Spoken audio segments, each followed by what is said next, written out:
Apocalipse capítulo 13 é o capítulo que nós temos que estudar para entendermos melhor o decreto dominical. É um dos capítulos mais extraordinários da Bíblia e nós poderíamos gastar muitas e muitas noites estudando detalhes desse capítulo. Eu falarei alguma coisa, é claro que não vou exaurir tudo o que esse capítulo apresenta, mas eu queria começar aqui no primeiro verso, ou melhor, Apocalipse capítulo 13, ele pode ser iniciado no capítulo 10.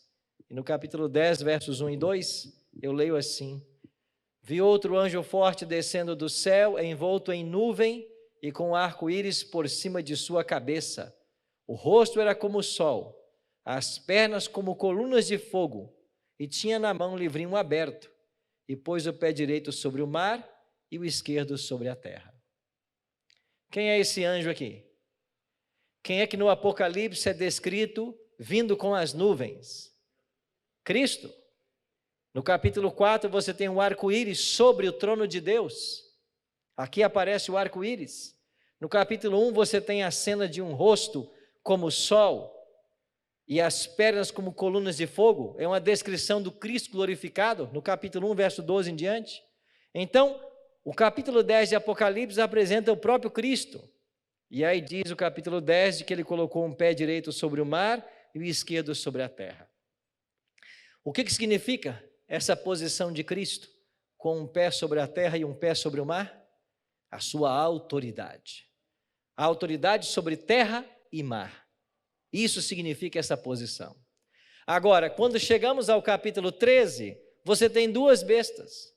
Justamente uma que sai da terra e outra que sai do mar. Por quê? Porque esses poderes estão desafiando a autoridade de Cristo. Então, esses poderes, esses animais, que vamos entender hoje serem poderes, estas bestas, esses animais que saem da terra e saem do mar, era onde Cristo estava com os seus pés, aonde ele estava dominando, e agora esses dois poderes tentam tirar o domínio de Cristo. Esse é o contexto do capítulo 13. Então, nosso desafio hoje é identificarmos essas duas bestas e entendermos mais a respeito de um decreto que juntas elas irão lançar. Versículo 1 diz assim: Vi emergir do mar uma besta que tinha 10 chifres, 7 cabeças, e sobre os chifres 10 diademas, e sobre as cabeças nomes de blasfêmia. Aqui está o primeiro poder que sai do mar. E eu coloquei ali em destaque 3 características. É um animal, uma besta, tem 10 chifres e tem 7 cabeças. Que poder representa este animal em Apocalipse? Há séculos tem sido interpretado esse poder como sendo Roma pagã e Roma papal. Essa visão começou há muitos séculos, na época da Reforma Protestante, lá no século XVI. Isso já foi estudado e nessa direção já foi apontada. Tivemos uma publicação de um livro de Sir Isaac Newton em 1733. Ele fez um comentário sobre as profecias de Daniel e Apocalipse. E Isaac Newton afirmava que o poder de Daniel 7, que é a mesma besta de Apocalipse 13, era o bispo de Roma. Será que a profecia apoia esta ideia? Nós vamos ver alguns textos e entendermos. A primeira coisa que a gente tem que se perguntar é: o que significa este animal, esses chifres e essas cabeças? Esses símbolos podem ser aplicados a Roma em suas duas fases, pagã e papal, imperial e religiosa. Como isso se aplica na história? Vamos começar então com a besta. Em Daniel capítulo 7, verso 3, o profeta viu 4 animais grandes e diferentes uns dos outros subirem do mar. E a partir do versículo 4, Daniel começa a fazer uma descrição de como eram esses animais. E ele afirma que esses animais eram um leão alado, um urso com 3 costelas na boca, um leopardo com 4 cabeças e 4 asas, e um animal que ele chamou de terrível e espantoso. Então Daniel viu no capítulo 7 4 animais. E depois o anjo diz para ele no verso 17, esses grandes animais que são 4 reis que se levantarão da terra. Então, quando estudamos profecia, animal ou besta, significa então reis ou reino. Agora, e os 10 chifres desse poder que sai do mar? Apocalipse 17:12 diz, os 10 chifres que viste são 10 reis, os quais ainda não receberam reino, mas recebem autoridade como reis com a besta durante 1 hora. Então, os 10 chifres, diz o Apocalipse 17, representam então 10 reis. Falta apenas um símbolo. Não está passando para mim aqui, por gentileza. Como nós podemos entender na história esses 10 chifres desse primeiro animal que sai do mar? Se são 10 reis ou reinos, como Roma se adequa a essa profecia? É simples. Quando você olha para a história, o único poder que não foi subjugado por outro, mas foi minado em suas bases, foi Roma imperial. Veja, o primeiro império a dominar o mundo foi o Egito. Depois veio a Assíria. A Assíria venceu o Egito. Depois a Babilônia vence a Assíria. Depois a Medo-Pérsia vence a Babilônia. Depois a Grécia vence a Medo-Pérsia. Depois Roma vence a Grécia. Mas quem venceu Roma? Não houve um império que vencesse Roma. Roma foi minada em suas bases. Acontece que a partir do ano 352 da nossa era cristã, tribos bárbaras começaram a migrar para a Itália e começaram a ameaçar o poderio de Roma. E dos anos 352, segundo o historiador Edward Gibbon, até o ano 530, para ser exato, 538, nós tivemos então a ascensão dessas tribos. E isso levou à queda do Império Romano, no ano 476 da nossa era. E você vai se lembrar que Rômulo Augusto foi o último imperador de Roma. Quando cai o império, quem sobra? Sobram as tribos bárbaras. Isaac Newton aplica essa profecia também às tribos bárbaras. E segundo Isaac Newton em seu livro, Historiadores Modernos, você nota pouca diferença dos nomes das tribos, mas todos concordam que foram 10 as tribos que minaram o Império Romano. Então, os 10 chifres desse primeiro animal falam de que esse poder imperial, esse poder político cairia, e ao cair, ele daria lugar a uma nova fase, uma fase religiosa. E quando sai de cena o imperador romano, quem é que entra em cena? O bispo de Roma. E é por isso que o título usado hoje pelo Papa, Sumo Pontífice, era um título do imperador. Então, no passado, o Sumo Pontífice, que em latim quer dizer o máximo construtor de pontes, era o imperador. E esse título sai do imperador e agora vem para o bispo de Roma. Então a profecia vai se aplicando claramente, e falta agora apenas as 7 cabeças. Esta besta que sai do mar possui 7 cabeças, e o que elas representam? Apocalipse 17, 9 e 10 responde: aqui está o sentido, quem tem sabedoria. As 7 cabeças são 7 montes, nos quais a mulher está assentada. São também 7 reis, dos quais 5 caíram, um existe e o outro ainda não chegou. E quando chegar, tem que durar pouco tempo. O que seriam então essas 7 cabeças desse poder? 7 montes e também 7 reis. Quais são esses 7 reis? São impérios que perseguiram ao longo da história o povo de Deus, a começar pelo próprio Egito. E aqui estão as 7 nações. Agora compara a história antiga com o que o Apocalipse está dizendo. João escreveu claramente: esses 7 chifres, melhor, essas 7 cabeças, são 7 reis, dos quais 5 caíram. João está dizendo isso no final do 1º século da era cristã. E quais os impérios que haviam caído no 1º século? O Egito, a Assíria, a Babilônia, a Medopérsia e a Grécia. Ele diz mais: um existe agora. E quem é que existia no final do 1º século? Roma imperial. Inclusive João estava preso na ilha de Patmos por ordem do imperador Domiciano. E ele diz: um ainda não chegou. E quem é que não havia chegado? Roma papal, que só se estabeleceria com a queda do império. Você percebe como a profecia caminha aliada à história? Deixa eu abrir um parêntese aqui, para você que está nos assistindo em casa. Hoje você vai encontrar muitas escolas de interpretação profética. Nós temos 4 principais. Temos a escola preterista, a escola futurista, a historicista e a idealista. Mas quando você fala em interpretação profética, a escola preterista pega tudo que você estuda na Bíblia e quer dizer que aconteceu num passado longínquo. Então isso não interessa para você. A escola futurista pega a profecia de Daniel e Apocalipse e joga para um futuro distante que nós também não atingiremos. Isso nada interessa para você.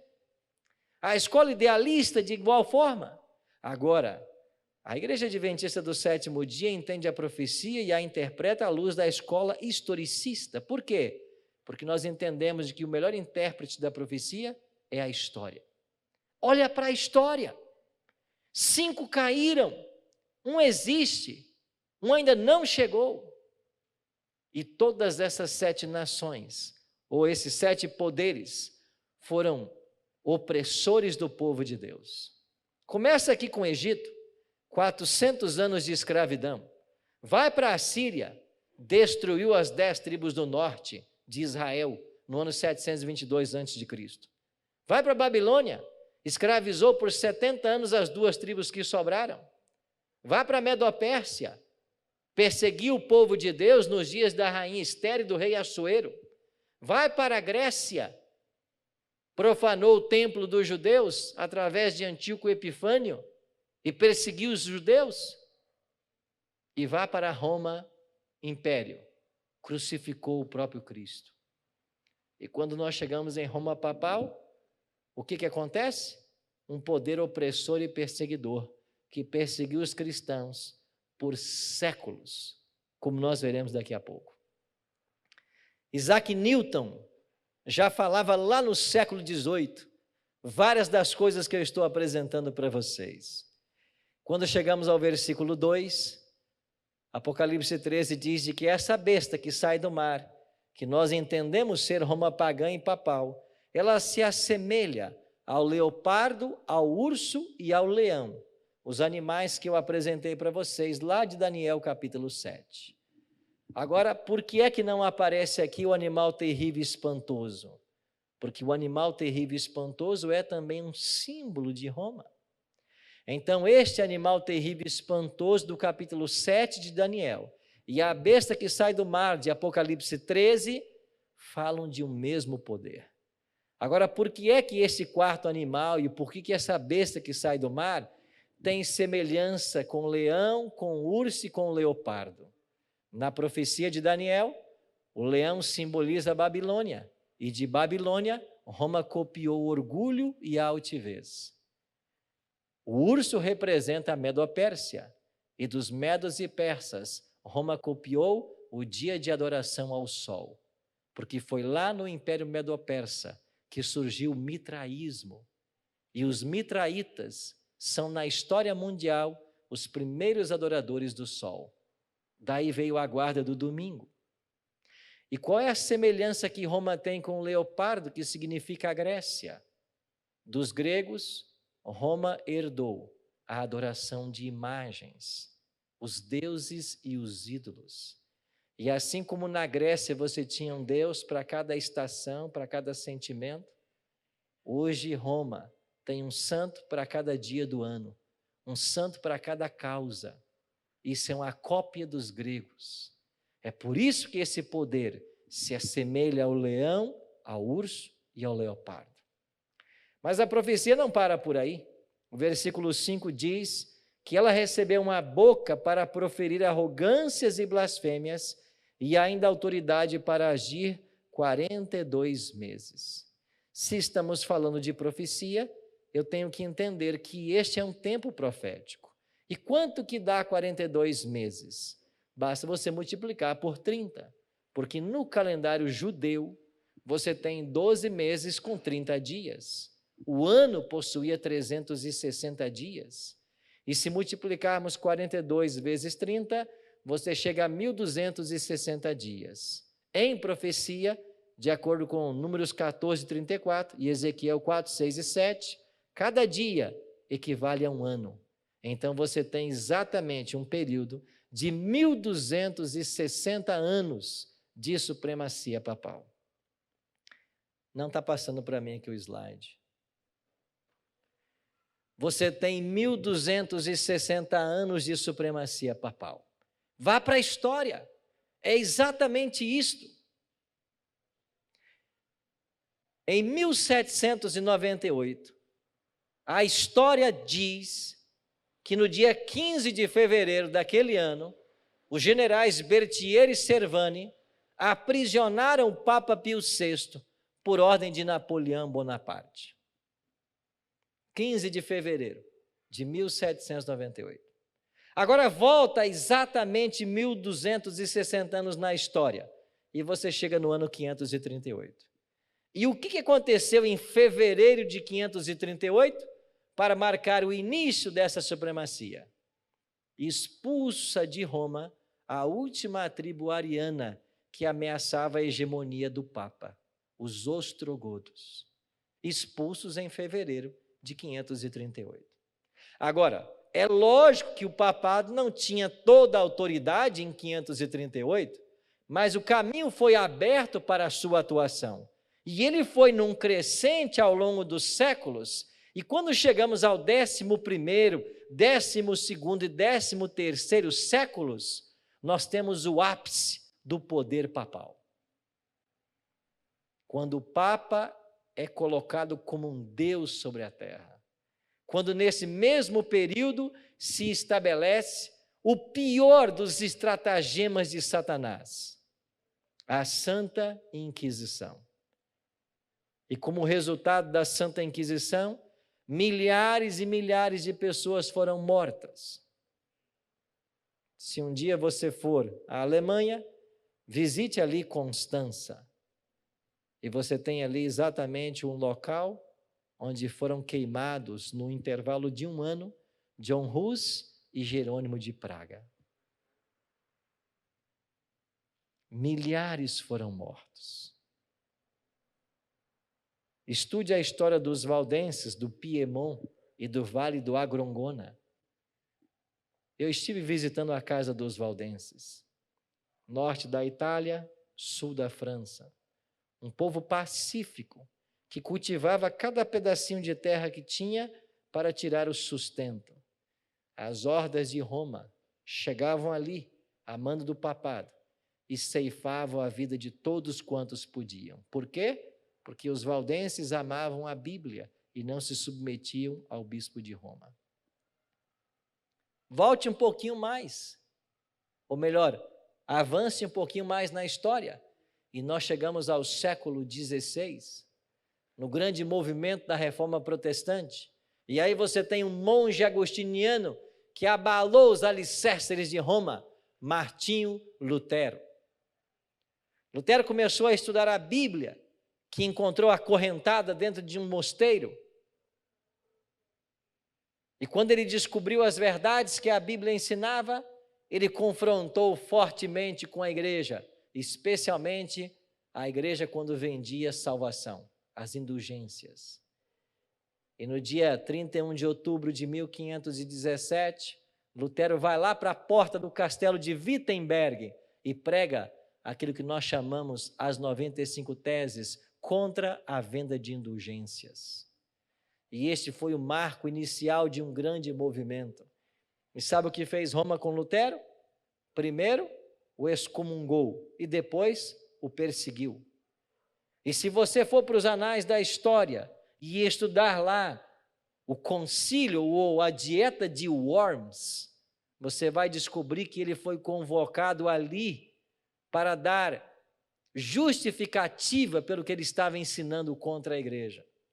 E os amigos de Lutero até disseram: Lutero, não vá, eles vão matar você. E sabe qual foi a resposta do reformador?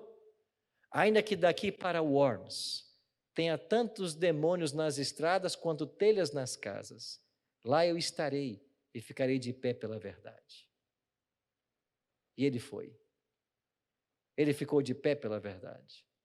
E ele só não foi morto, porque Frederico, o sábio da Saxônia, que gostava de Lutero e entendia que ele estava com a verdade, mandou que Lutero fosse sequestrado.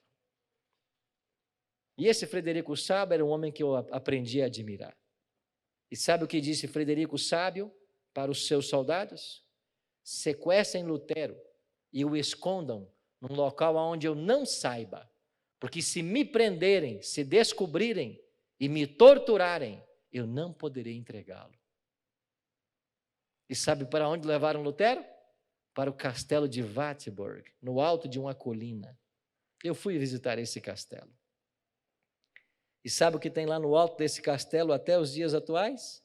A sala onde ficou hospedado Lutero, que assumiu o pseudônimo de Seu Jorge. E naquela sala, enquanto os inimigos da reforma achavam que Lutero estava morto, Lutero estava traduzindo o Novo Testamento da língua latina para o alemão. E em 10 meses, ele traduziu o Novo Testamento. E lá, naquele mesmo quarto onde Lutero se hospedou, você vai encontrar, segundo os guias turísticos dali, uma mancha na parede do quarto. E segundo a história conta, foi porque enquanto ele traduzia a Bíblia, o diabo apareceu para ele, para atrapalhar o trabalho. E ele pegou o tinteiro que ele usava e arremessou contra o diabo. E lá na parede estão as marcas do tinteiro. E o Novo Testamento chegou na Alemanha, na língua do povo. Isso foi um salto para a reforma. Mas eles tentaram matá-lo. Deus protegeu a vida desse homem. Finalmente Lutero se casou. E teve 6 filhos. E morreu lá em Wittenberg como professor da universidade. Catharine van Bora foi a amada de Lutero. Deus preservando a vida dos seus fiéis. Mas muitos morreram. Muitos pagaram com sangue o preço da sua fidelidade. Em Apocalipse 13:3, continua a profecia. Eu vi uma de suas cabeças como golpeada de morte, mas a ferida mortal foi o quê? Curada. Então veja, este poder sofreria uma ferida mortal que seria curada. Quando se cumpre a profecia da ferida mortal? É muito simples, na prisão do Pio VI. Então, quando o Papa Pio VI é preso em 1798, ali está a ferida mortal. Mas escute, você que está nos assistindo em casa, pela internet. A profecia diz que essa ferida seria curada. Lá em 15 de fevereiro de 1798, o Papa foi preso. Perdeu todo o seu poder e sua autoridade. Só que a profecia dizia que ele voltaria no cenário. E a terra inteira se maravilharia seguindo esse poder. Como nós podemos entender isso? Como isso seria curado? Apocalipse 13:8 diz que quando a ferida for curada, adorá-la-ão todos os que habitam sobre a terra, aqueles cujos nomes não foram escritos no livro da vida do Cordeiro, que foi morto desde a fundação do mundo. Então a autoridade, o poder, a hegemonia que esse poder teve na Idade Média, voltará, segundo as profecias do Apocalipse. Mas como isso será possível? Basta você olhar para a história. E ao longo da história dos papas, nós vemos sempre uma briga pelo poder e pela supremacia.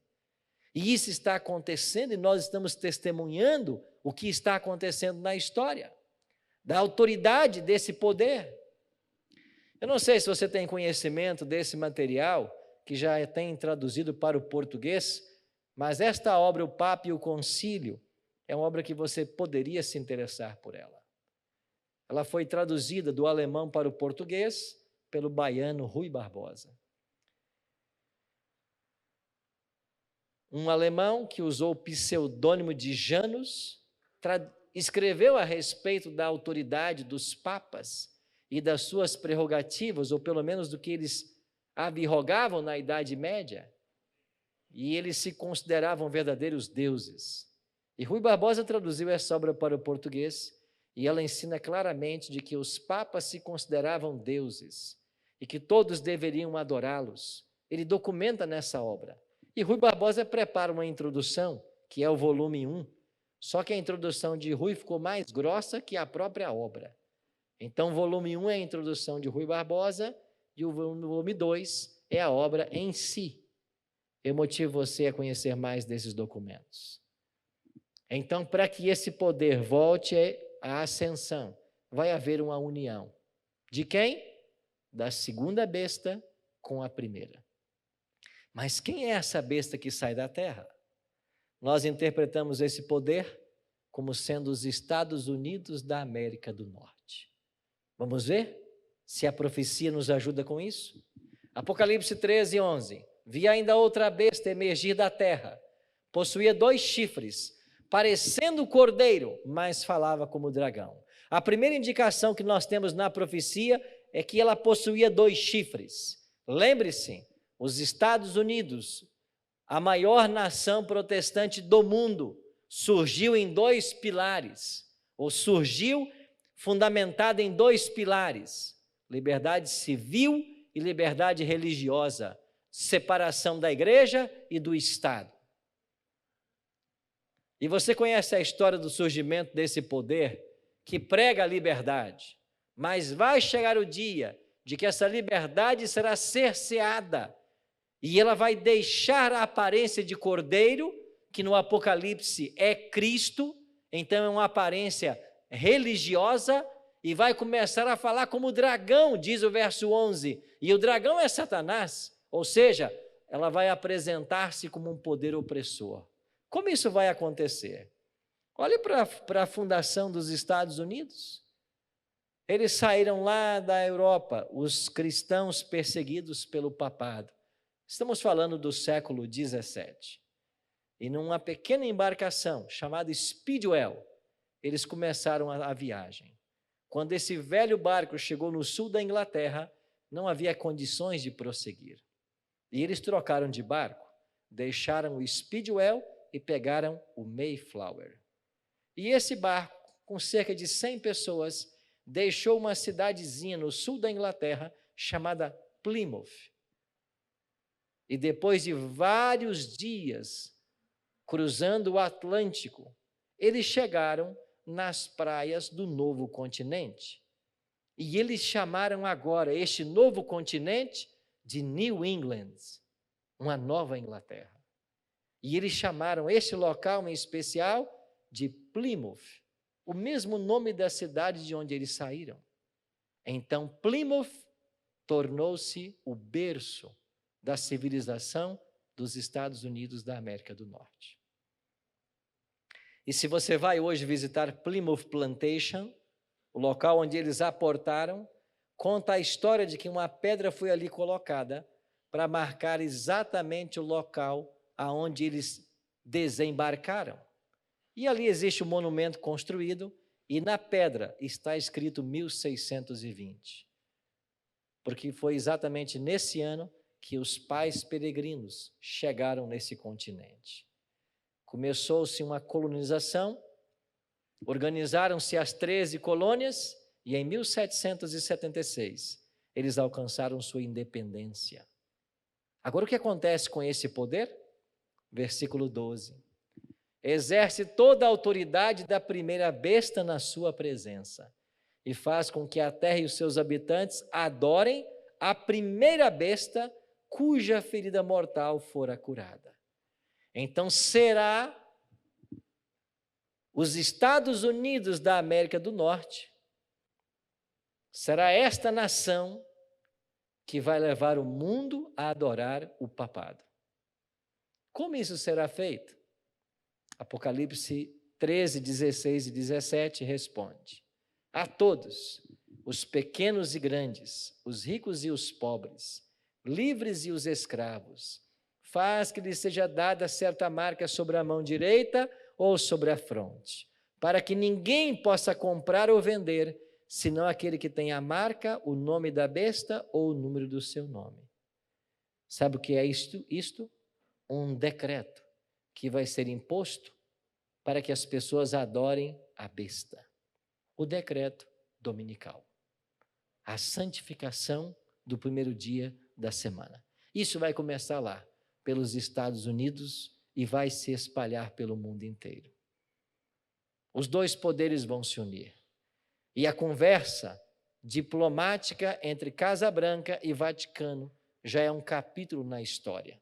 Lá em 1951, foi levada uma proposta ao Senado norte-americano para que houvesse uma união desses poderes, uma união política.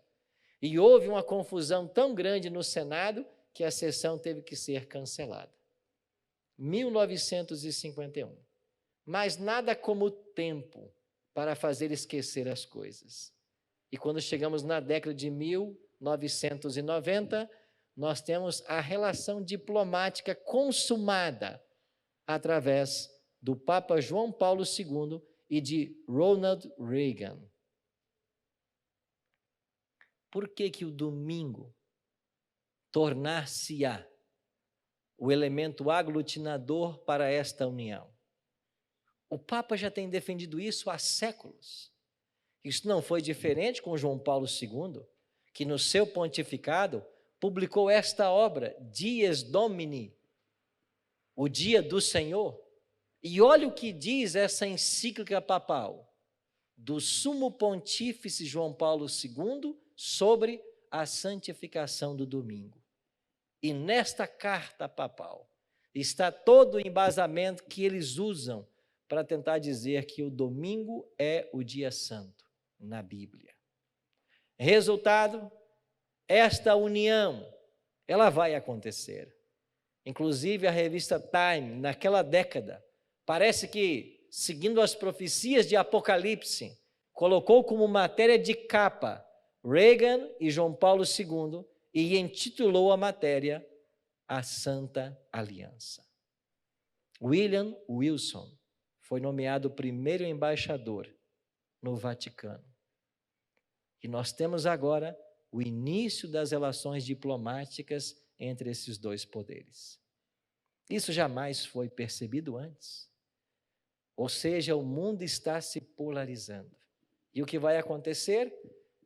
A humanidade será dividida entre dois grupos.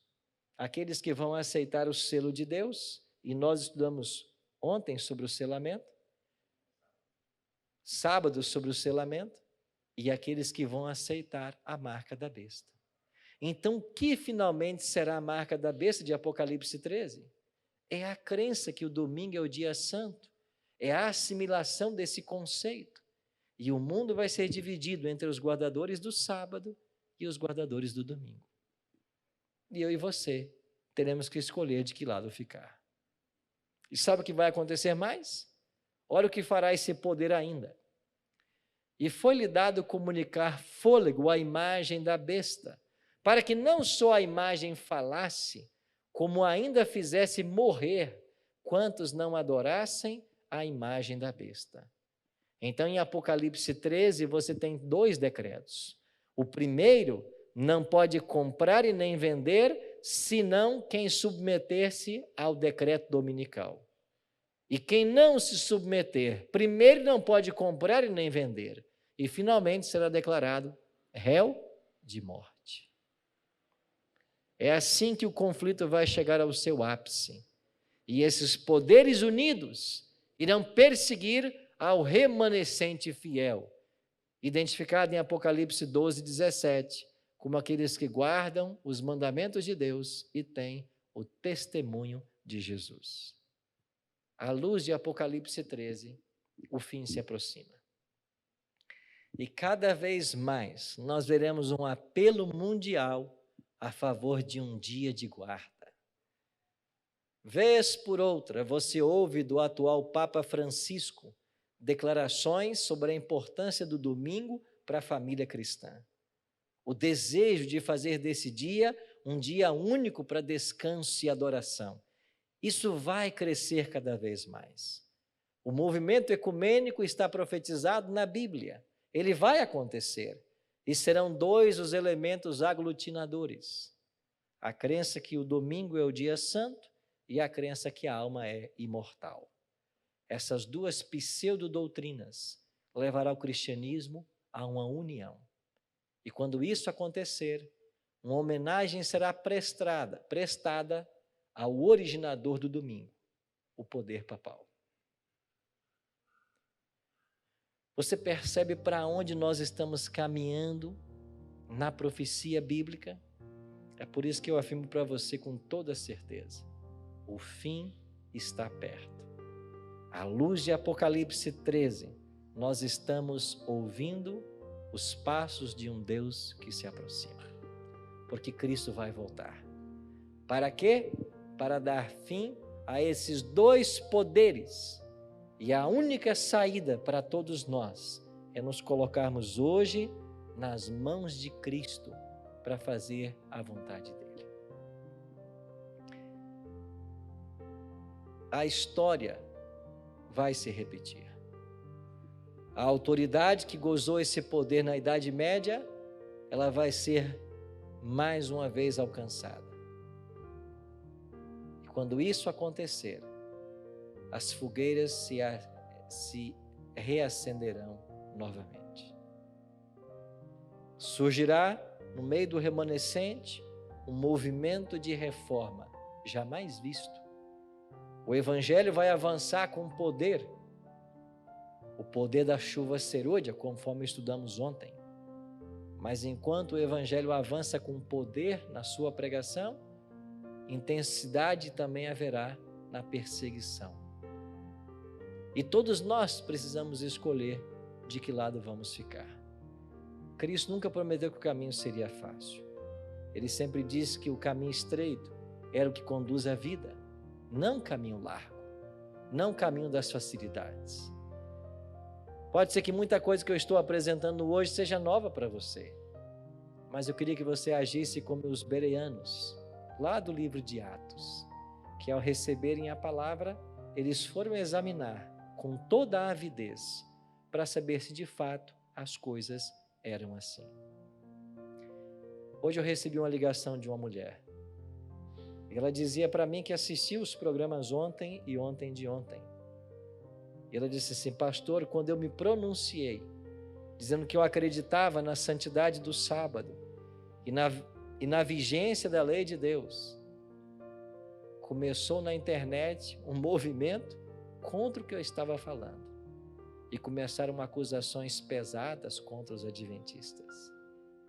Mas ela disse uma coisa para mim que me marcou. Ela disse: pastor, mas eu já estou consciente de que o sábado é verdade, porque eu já li a Bíblia e não tem nenhum texto nela que fale sobre a santidade do domingo. É isso mesmo, nenhum. Mas eu posso dar para você 104 textos que falam sobre o sábado e a sua santidade. Agora você tem que escolher. Você vai ficar com a palavra de Deus, com a Bíblia, ou você vai ficar com a tradição, com aquilo que você aprendeu ou com aquilo que a igreja te ensinou até hoje? É uma escolha tua. Finalmente, salvação é uma questão de opção. Aqui ninguém vai ser forçado a nada.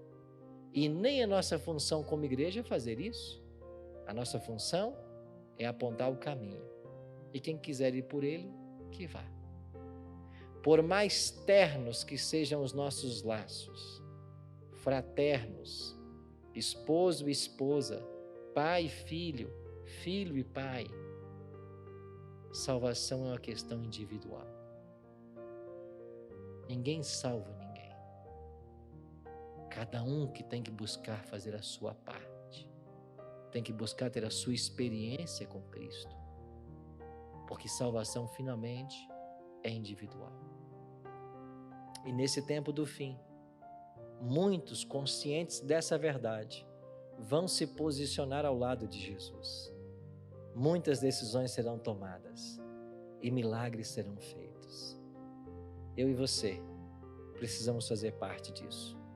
Precisamos tomar uma posição e não nos submeter a esse poder que abroga o lugar de Deus e tenta usurpar o seu lugar.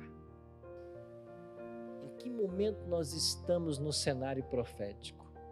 Apocalipse 13 aponta que nós estamos a passos largos. E eu fico imaginando o dia em que nós vamos acessar a internet ou ligar os televisores e ouviremos dos noticiários uma notícia que tornar-se-á tão mundial quanto a Covid-19. E que notícia será esta? Saiu o decreto dominical. E o que vamos fazer? A quem seremos leais? Vamos orar? Pai querido, muito obrigado porque ao abrirmos o capítulo 13 de Apocalipse, nós percebemos claramente que o Senhor está na condução da história. A história nos confirma a identidade desses dois poderes que se unirão em breve para a promulgação de um dia de descanso, que não é o teu sábado. Mais uma tentativa de frustrar teus planos e de contrapor-se à tua verdade. Sabedores desses acontecimentos, nos ajuda hoje a fazer o devido preparo, abrindo nosso coração para que o Senhor possa nele morar e recebendo o teu Espírito para sermos fortalecidos em todos os momentos, no nosso preparo para a vida eterna. Abençoe todos os queridos que estão aqui conosco e os que nos assistem pela internet. Que o teu Espírito trabalhe em cada coração e que em breve nós vejamos lindas decisões para o teu reino. É a nossa oração. Em nome de Jesus. Amém.